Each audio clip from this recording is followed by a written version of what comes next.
믿기 힘든 말이 터져나왔습니다. 우리에겐 한국 남자처럼 말 걸어주는 사람이 필요해요. 전쟁터의 난민이 던진 이 한마디에 BBC가 움직였습니다. 그가 이름을 불렀을 뿐인데 세계 여성들이 울었습니다. 경청, 존중, 그리고 작은 행동들.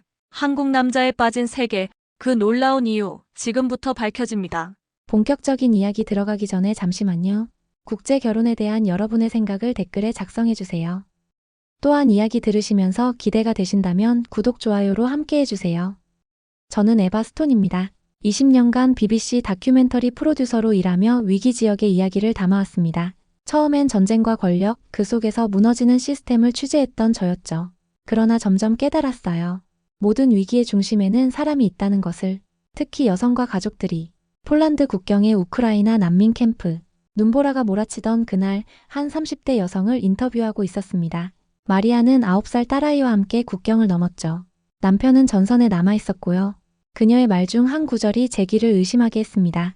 우리에겐 한국 남자처럼 말 걸어주는 사람이 필요해요. 카메라를 내려놓고 되물었습니다. 한국 남자라니요? 마리아는 깊은 한숨을 내쉬었습니다. 여기 구호품을 나눠주던 한국인 봉사자가 있었어요. 그는 매일 제 이름을 불러줬어요. 마리아, 오늘은 좀 어때요? 하고요. 제가 사람인 걸 알아봐 준 거죠. 단순한 인사말인데 왜 그렇게 특별했을까요? 그날 밤 텐트에서 녹화 영상을 돌려보며 생각했습니다. 마리아만이 아니었어요. 인터뷰한 3명의 여성이 모두 비슷한 이야기를 했죠. 한국 남자, 다정함, 이름을 불러주는 사람. 호텔로 돌아온 저는 유튜브에 한국 남자를 검색했습니다. 수많은 영상이 쏟아져 나왔어요. K-드라마 속 남자 주인공들, 한국 예능 프로그램의 아버지들, 그리고 한국 남자친구 태그가 달린 외국인 여성들의 브이로그까지. 처음엔 단순한 한류의 영향이라고 생각했습니다. 하지만 마리아의 말은 미디어가 아닌 실제 경험에서 나온 것이었어요. 다음 날 제 동료 카메라맨 앤서니에게 물었습니다. 앤서니, 만약 내가 한국 남자를 주제로 다큐를 만든다면 어떨 것 같아? 그는 핫초코를 마시다 놀란 표정을 지었습니다. 농담이겠지? 한국 남자라니 요즘 유행하는 아이돌 같은 걸 말하는 거야? 아니, 그런 게 아니라 어제 마리아가 한 말이 자꾸 머릿속에 맴돌아. 내가 20년간 취재해온 정치, 전쟁, 난민 문제가 결국은 인간관계의 문제로 귀결된다는 생각이 들어. 앤서니는 고개를 갸웃거렸지만 저는 확신이 생겼습니다.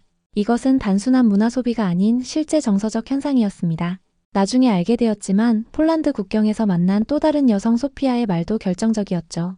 그는 제 눈을 보며 말했어요. 당신은 소중합니다. 그 순간 제가 단지 난민 번호가 아니라 사람이라는 걸 다시 느꼈어요.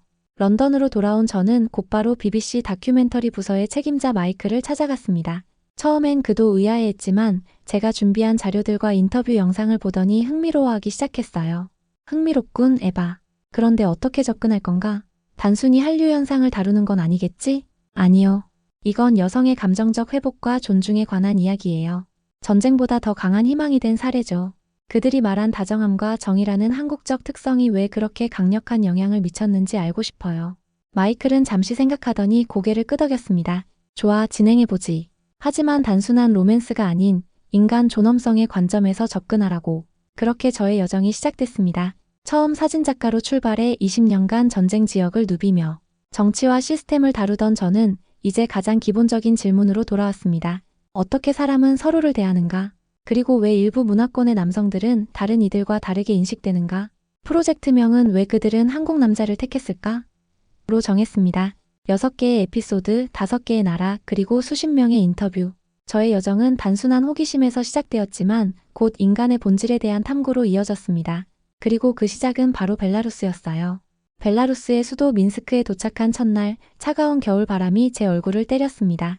호텔 로비에서 통역사 안나를 만났죠. 그녀는 제 프로젝트에 대해 듣고 즉시 미소를 지었습니다. 한국 남자요? 이미 우리 친구들 사이에선 유명한 주제예요. 놀라운 말이었습니다. 저희 팀은 안나의 안내로 지역 대학 캠퍼스로 향했습니다. 그곳에서 3명의 벨라루스 여성들과 인터뷰 약속이 있었거든요. 눈이 내리는 카페에서 만난 그들은 각자 30대에서 40대 여성들이었습니다. 한국 남자들은 우리 나이를 묻지 않아요. 대신 우리가 누구인지에 관심을 가져주죠. 이건 이리나의 말이었습니다. 38세 언어학 교수인 그녀는 온라인 언어 교환 프로그램에서 한국인 남성들과 자주 대화한다고 했어요. 여기 남자들은 제 외모나 결혼 여부부터 묻습니다. 하지만 한국 남자들은 제 연구와 관심사에 대해 물어봐요. 제가 말할 때 끊지 않고 듣죠. 옆에 있던 올가가 맞장구 쳤습니다. 맞아요. 제 경험도 비슷해요. 데이팅 앱에서 만난 서양 남자들은 보통 당신 섹시한 애 같은 말로 시작하는데 한국 남자들은 당신의 프로필에 적힌 책이 흥미로워 보여요 라고 말하죠. 커피를 마시며 그들의 이야기를 들었습니다. 세 번째 여성 타티아나는 45세 수학교사였어요. 그녀의 이야기가 특히 인상적이었습니다. 제가 48세 한국인 유학생 박 교수님을 만난 건 작년 겨울이었어요. 그분은 여기서 슬라브 문학을 연구하러 오셨죠. 저희 첫 만남에서 그분은 제 수업 방식에 대해 물어보셨어요. 2시간 내내 제 말을 끊지 않고 듣더군요. 그때 느꼈습니다. 아, 이런 경청이 가능하구나. 저는 궁금했습니다. 그게 그렇게 특별했나요? 타티아나는 깊은 숨을 내쉬었습니다. 에바님, 여기선 여성이 말할 때 끝까지 듣는 경우가 거의 없어요. 특히 저처럼 나이 든 여성은요. 그런데 박 교수님은 달랐어요. 그분은 제 생각을 중요하게 여겨주셨어요. 다음 날 저희는 타티아나와 박 교수의 만남을 촬영했습니다. 민스크 외곽의 조용한 카페에서 그들은 차를 마시며 대화를 나눴어요. 카메라를 들고 그들을 관찰하는 동안 말로 표현하기 어려운 무언가가 그들 사이에 흐르고 있음을 느꼈습니다. 박 교수님은 50대 초반으로 보이는 평범한 외모의 남성이었습니다. 특별히 잘생기지도 키가 크지도 않았죠. 하지만 그의 존재감은 달랐어요. 그는 대화할 때 타티아나의 눈을 바라보았고 고개를 끄덕이며 경청했습니다. 그리고 가끔 그렇군요라고 말하며 이해하고 있음을 표현했죠. 촬영 후 타티아나에게 물었습니다. 박 교수님과의 관계는 어떻게 정의하시나요? 그녀는 미소 지었습니다. 연인은 아니에요. 하지만 가족 같은 느낌이죠. 그분은 저를 든든하게 해주세요. 마치 오랜 친구처럼요. 이날 저녁 호텔 방에서 촬영 영상을 검토하며 새로운 통찰을 얻었습니다. 여기서 말하는 한국 남자의 매력은 외모나 재력이 아니었어요. 그것은 경청과 존중이라는 태도였습니다. 특히 벨라루스처럼 전통적으로 가부장적인 사회에서 이런 태도는 문화적 충격으로 다가올 수 있겠다는 생각이 들었어요. 다음 날 민스크 대학의 사회학 교수인 알렉산드라를 만났습니다. 그녀는 이 현상에 대해 학문적인 설명을 해주었어요. 벨라루스에선 남성의 권위가 강조됩니다. 반면 한국 문화에서는 상대방의 말을 끝까지 듣는 것이 기본 예의로 여겨지죠. 이런 문화적 차이가 여성들에게는 신선한 경험으로 다가오는 겁니다. 이날 저녁 저는 제 노트북에 이렇게 적었습니다. 벨라루스 여성들이 한국 남성에게 끌리는 이유는 경청이라는 행위에 있다. 그들에게 경청은 단순한 예의가 아니라 인간으로서의 존엄을 인정받는 경험이다. 마지막 날 저희는 소규모 한국어 학습 모임을 촬영했습니다. 12명의 벨라루스 여성들이 감사합니다와 사랑합니다를 배우고 있었어요. 강사에게 왜 한국어를 배우는지 물었더니 그녀는 웃으며 대답했습니다. 처음엔 K- 드라마 때문이었지만 이제는 다릅니다. 이 언어에는 존중의 단계가 있어요. 상대방을 어떻게 대하는지가 말 속에 담겨 있죠. 우리는 그런 문화를 배우고 싶은 거예요. 민스크를 떠나기 전 안나에게 마지막 질문을 던졌습니다. 벨라루스 여성들이 한국 남자에게서 가장 원하는 건 뭐라고 생각하세요? 그녀는 잠시 생각하더니 대답했습니다. 목소리를 들어주는 사람이요. 우리가 말할 때 우리 목소리를 진짜로 듣는 사람. 외모가 아닌 우리의 목소리를 보는 사람이요. 비행기에 오르며 다음 목적지를 생각했습니다. 라트비아, 또 다른 동유럽 국가. 그곳에서는 또 어떤 이야기가 저를 기다리고 있을까요? 리가 공항에 도착하자마자 눈에 띄는 광고판이 있었습니다. 현지 데이팅 앱 광고였는데 슬로건이 인상적이었어요. 동쪽으로 눈을 돌려보세요. 그림에는 아시아 남성을 연상케 하는 실루엣이 있었습니다. 첫인상부터 흥미로웠죠.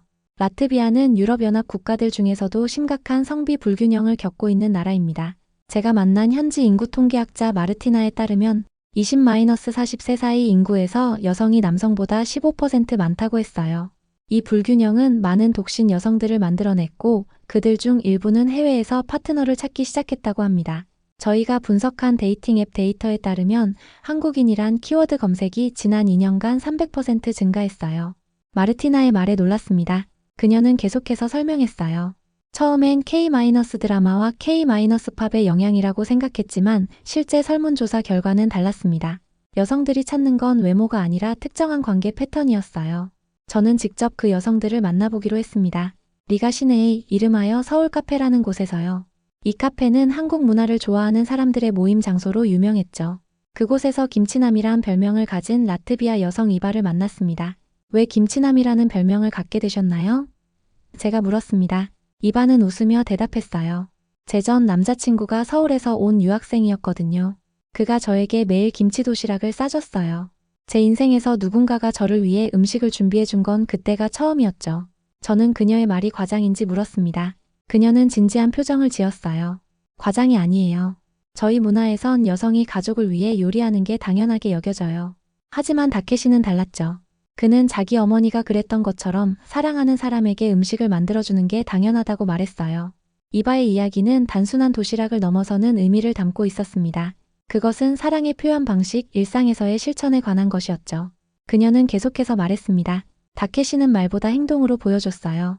아침에 깨어나면 문자가 와 있었고 기분이 안 좋을 때면 작은 꽃을 사왔죠.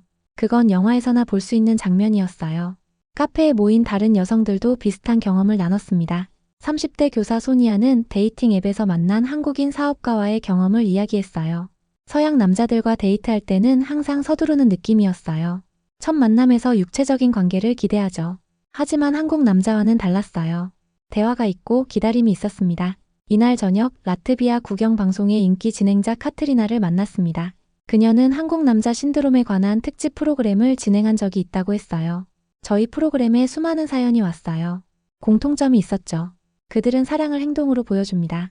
이게 핵심이었습니다. 카트리나의 사무실 벽에는 서울의 야경 사진이 걸려 있었어요. 그녀가 직접 다녀온 사진이라고 했습니다. 제가 한국을 방문했을 때 깨달은 건 이게 단순한 개인적 특성이 아니라 문화적 차이라는 거였어요. 한국 사회에선 말과 행동의 일치가 중요하게 여겨집니다.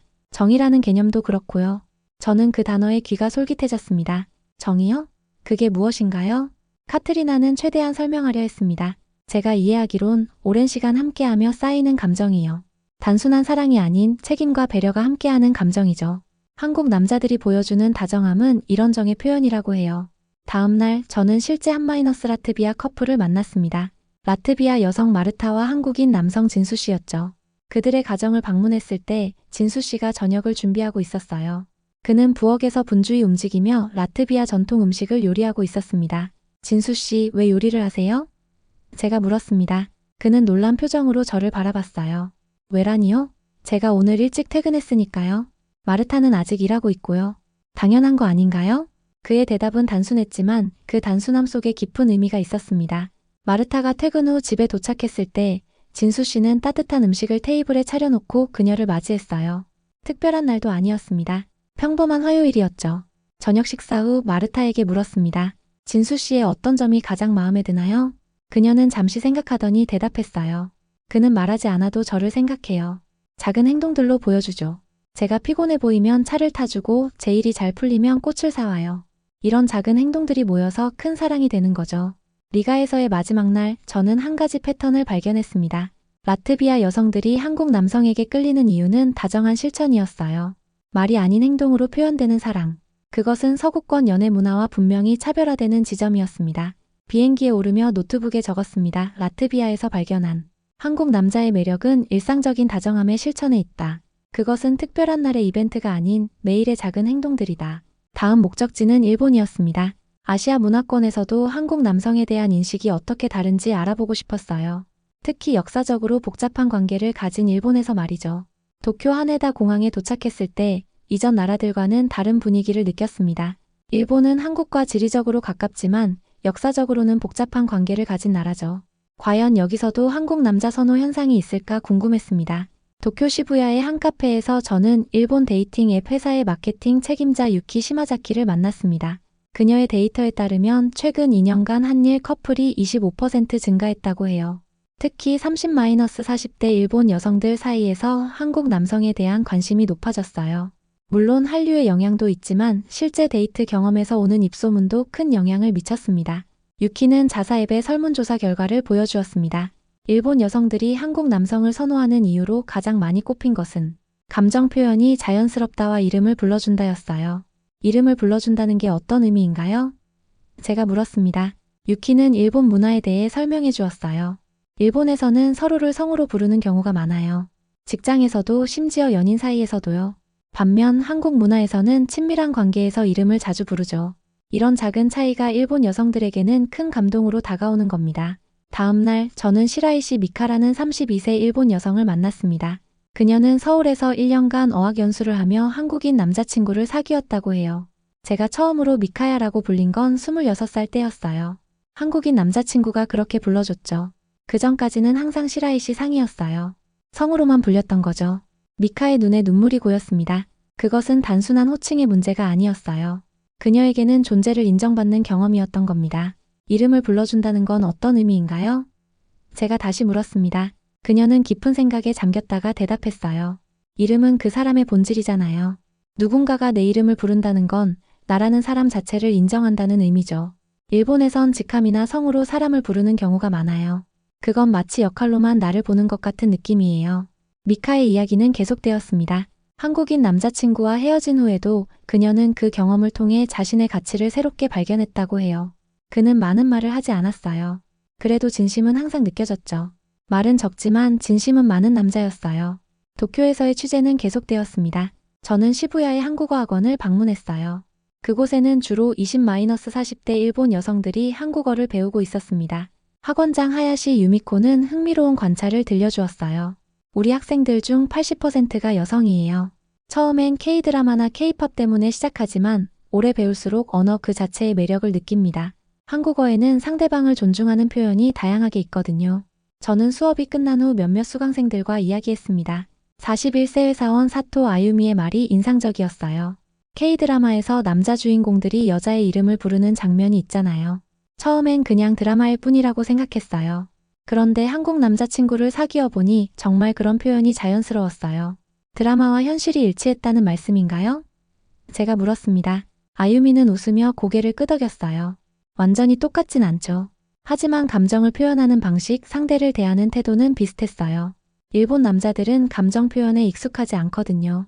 저는 K-드라마 속 감정 표현과 현실의 일치성에 대해 더 알아보기로 했습니다. 다음 날 도쿄대학의 문화인류학 교수 타나카 켄지를 만났어요. 드라마는 물론 과장이 있습니다. 하지만 한국 사회가 감정 표현에 있어 더 직접적인 것은 사실이에요.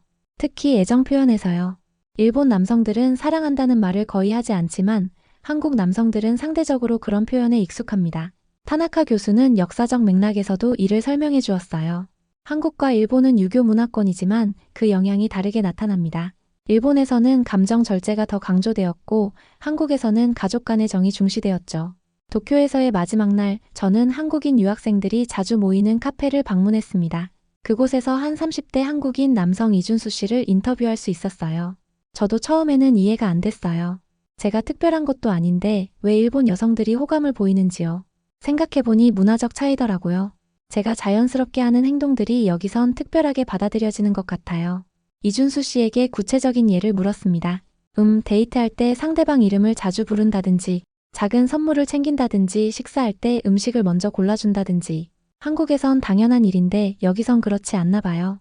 도쿄를 떠나는 비행기에서 저는 새로운 키워드 하나를 적었습니다. 이름 부르기. 그것은 단순한 호칭이 아닌 존재의 인정이자 관계의 시작이었어요. 모든 진정한 인간관계는 서로의 이름을 부르는 것에서 시작됩니다. 그리고 한국 남성들이 보여주는 이런 작은 행동이 일본 여성들에게는 특별한 경험으로 다가오고 있었습니다. 비행기 창밖을 바라보며 생각했습니다. 우리가 찾는 한국 남자의 비밀은 어쩌면 대단한 것이 아닐지도 모릅니다. 말은 적지만 진심은 많은. 그 진심을 작은 행동으로 꾸준히 보여주는 것. 그것이 국경을 넘어 공감을 얻는 이유가 아닐까요? 다음 목적지는 중앙아시아의 키르기스스탄이었습니다. 전통과 현대가 공존하는 그곳에서는 또 어떤 이야기가 저를 기다리고 있을까요? 비슈케크 공항에 내리자 차가운 산악 지역의 공기가 느껴졌습니다. 키르기스스탄은 중앙아시아의 작은 나라로 전통과 현대가 공존하는 곳이죠. 특히 이곳을 취재하기로 한 이유는 알라카추라 불리는 전통적인 납치결혼 문화 때문이었습니다. 현지 가이드 굴라라가 저를 맞이했어요. 그녀는 30대 중반의 활기찬 여성이었습니다. 왜 키르기스스탄에서 한국 남자에 관한 다큐멘터리를 촬영하려는 건가요? 그녀가 차로 이동하는 동안 물었습니다. 실은 최근 몇 년간 이곳 젊은 여성들 사이에서 한국 남성과의 결혼이 증가하고 있다는 기사를 봤어요. 특히 전통적인 납치결혼 문화에 반대하는 여성들 사이에서요. 굴라라는 고개를 끄덕였습니다. 맞아요. 우리 사회에는 아직도 알라카추가 존재해요. 남자가 마음에 드는 여자를 강제로 납치해서 결혼하는 관습이죠. 법적으로는 금지되었지만 시골에서는 여전히 일어나고 있어요. 다음 날 저희는 비슈케크 외곽의 한 마을을 방문했습니다. 그곳에서 27세 키르기스 여성 아이굴과 31세 한국인 남성 김태현 씨 부부를 만났어요. 그들의 집은 소박했지만 따뜻한 느낌이었습니다. 아이굴은 자신의 이야기를 들려주었어요. 제 친구 셋, 이 납치 결혼으로 결혼했어요. 그들은 지금도 불행해요. 저는 그런 운명을 피하고 싶었죠. 그녀는 4년 전 한국에서 온 자원봉사자였던 태연 씨를 만났다고 합니다. 그는 이곳에서 농업 기술을 가르치고 있었죠. 태연 씨가 특별했던 건 그가 저희 가족부터 먼저 찾아왔다는 거예요. 그는 제 부모님께 공식적으로 데이트 허락을 구했어요. 우리 문화에선 그런 존중이 드물거든요. 태연 씨는 수줍게 웃으며 말했습니다. 그건 한국에서는 당연한 일이에요. 누군가를 진심으로 좋아한다면 그 사람의 가족도 존중해야 하니까요. 아이굴의 어머니가 차를 가져오며 대화에 참여했습니다. 처음에는 외국인 사위를 받아들이기 어려웠어요.